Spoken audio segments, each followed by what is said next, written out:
சஷன் குட்டியோட பர்த்டே கிஃப்ட்டை சர்ப்ரைஸாக கொடுக்கலான்னு நினச்சேங்க. பட் நான் வரக்குள்ளேயே சார் எடுத்து ஓப்பன் பண்ணிட்டாரு. அவருக்கு இதை பார்த்ததும் ரொம்ப பிடிச்சிருச்சு. மீஷோவில் ₹200க்கு தான் ஆர்டர் பண்ணியிருந்தேன். ரொம்பவே இன்ட்ரெஸ்ட்டாக விளையாண்டுட்டு இருந்தான். இப்போ ரீசெண்டாக பைக் அப்படின்னாலே ரொம்ப பிடிக்குதுங்க. ஸோ அதுக்கு ஆப்ட் ஆகிற மாதிரி பைக் தீமில் தான் பலூன் டெக்கார் வந்து ஆர்டர் பண்ணியிருந்தேன். இதுவுமே ₹250 என்னமோ தான் வந்துருந்துச்சு. ஆனால் ரொம்ப ஒர்த்துங்க. நிறையா பலூன்ஸ் வந்து கொடுத்துருந்தாங்க. அதுக்கு எல்லாமே கொடுத்துருந்தாங்க. ரொம்ப ஈஸியாகவே இருந்துச்சு. ஸோ நானும் அக்கா பாப்பாவும் எல்லா பலூனுமே ஃபுல்லாக ஊதிட்டு அந்த கொடுத்துருந்த ரோலை வச்சு கட்டியிருந்தோம். அதுக்குள்ளே ஒரு பண்ணுற அலப்பறையை பாருங்கள். வரைக்கும் பலூன் ஆச்செல்லாம் சுத்தமாக பண்ணவே தெரியாதுங்க. இந்த டைம் தான் ட்ரை பண்ணியிருந்தேன். அதுவே சூப்பராக வந்துருந்துச்சு. ஒரு 6:30 போல எல்லாம் குட்டீஸுக்கெல்லாம் ஸ்கூல் முடிஞ்சங்காட்டி வந்துட்டாங்க. சஷன் குட்டிக்கு நிறையா குழந்தைங்க கூட இந்த டைம் கேக் வெட்டணும் அப்படிங்கிறத ஆசைப்பட்டுக்கிட்டே இருந்தாங்க. குழந்தைங்க வளர வளர பர்த்டேவே கிராண்டாக செலிப்ரேட் பண்ணணும் தான் நினைக்கிறாங்கங்க. சஷன் குட்டியோட ஃபர்ஸ்ட் பர்த்டே பயங்கர கிராண்டாக ஹாலில் தான் வச்சு செலிப்ரேட் பண்ணோம்.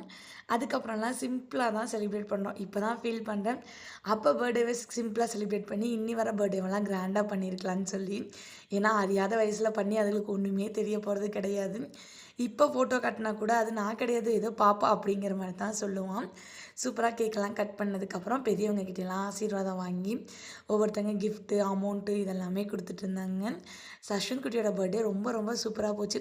எங்களுக்கு இப்போல்லாமே கல்யாண நாள் அப்படிங்கிறத விட இவரோட பர்த்டே அப்படிங்கிறது தான் எங்களுக்கு நவம்பர் 4 அப்படின்னாலே டக்கு ஞாபகத்துக்கு வரும்.